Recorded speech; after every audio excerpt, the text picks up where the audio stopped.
Lamentations, Ika, chapter 3. I am the man who has seen affliction under the rod of his fury.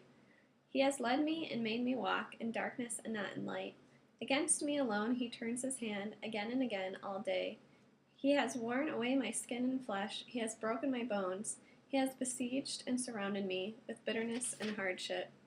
He has made me live in darkness like those who are long dead. He has walled me in so I can't escape. He has weighed me down with chains. Even when I cry out, pleading for help, he shuts out my prayer.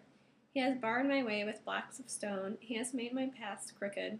He lies in wait for me like a bear, like a lion in hiding. He has forced me aside and torn me to pieces, leaving me stunned. He has bent his bow and used me as a target for his arrows. He has pierced my vital organs with shafts from his quiver. I'm a laughing stock to all my people, the butt of their taunts all day long. He has filled me with bitterness, sated me with wormwood. He has broken my teeth with gravel and pressed me down into ashes. I have been so deprived of peace, I have so forgotten what happiness is, that I think my strength is gone, and so is my hope in Adonai. Remember my utter misery, the wormwood and the gall. They are always on my mind. This is why I am so depressed. But in my mind I keep returning to something that gives me hope, that the grace of Adonai is not exhausted, that his compassion has not ended. On the contrary, they are new every morning. How great your faithfulness! Adonai is all I have, I say. Therefore, I will put my hope in him. Adonai is good to those waiting for him, to those who are seeking him out. It is good to wait patiently for the saving help of Adonai.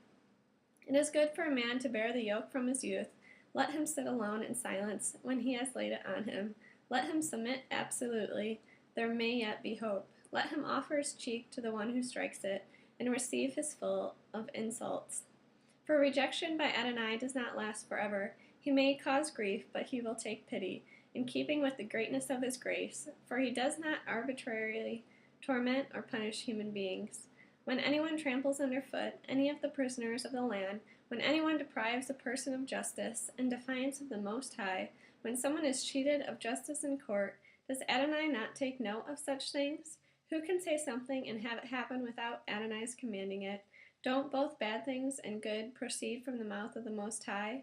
Why should anyone alive complain, even a strong man, about the punishment for his sins? Let us examine and test our ways and return to Adonai. Let us lift up our hearts and our hands to God in heaven and say, We, for our part, have transgressed and rebelled. You, for your part, have not forgiven. You have covered us with anger, pursued and slaughtered us without pity.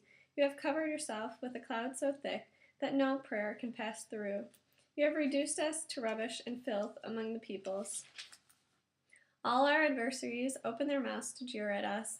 Panic and pitfall have come upon us, desolation and destruction. My eyes stream with rivers of water over the destruction of the daughter of my people. My eyes weep ceaselessly. There is no respite until Adonai looks down and sees from heaven. My eyes make me so upset at the fate of the women in my city. Those who are my enemies for no reason hunted me down like a bird. They forced me alive into a pit and threw stones on me.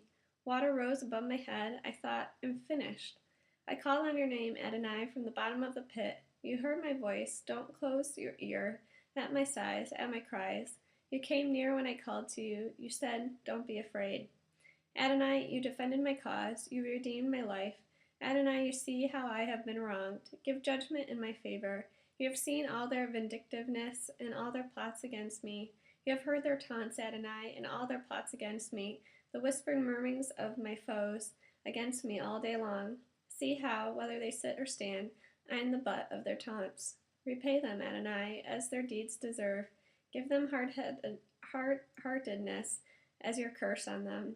Pursue them in anger. Destroy them from under your heavens.